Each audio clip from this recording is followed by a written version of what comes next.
Samantala, hindi na ikinagulat pa ni Interior Secretary John V. Cremulya ang mga natatanggap niya ngayong puna mula sa publiko matapos ang pagganap niya sa kanyang tungkulin sa katatapos lamang ng kilos protesta noong November 30. Ayon sa kalihim, normal lamang daw ito. Alamin ang kabuuan ng balita mula kay Catherine Landicho.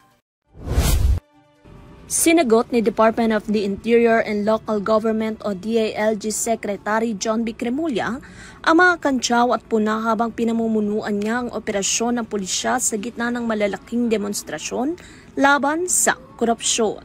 Sa sinagawang Presidential Communications Office press briefing, binigyan diin ni Cremulya na bahagi ng mandato ng DILG ang pangangalaga sa kapayapaan at kaayusan lalo na sa panahon ng kilos protesta.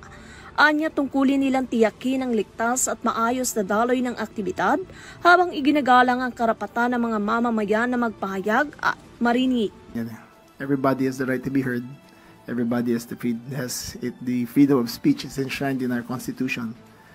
So yung ginagawa sa akin doon, pinagmumura ako, halos ano pinagsasabi sa akin, okay lang sa akin yun. As long as they keep the peace. Karapatan naman na sabihin nila kung ano nararamdaman nila eh. Kung damdamin ko lang iniintindi nyo, baliwala naman sa akin yun. Kasama na rin sa trabaho ko yun. Okay. Kung sa Facebook nga, ano-anong nakukuha kong message doon, pareho na rin sa live na nangyayari yun.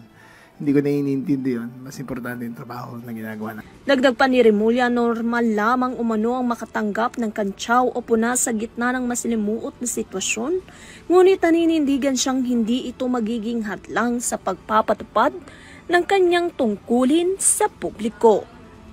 Para sa EuroTV News, Catherine Landicho, mga saludo sa bawat Pilipino.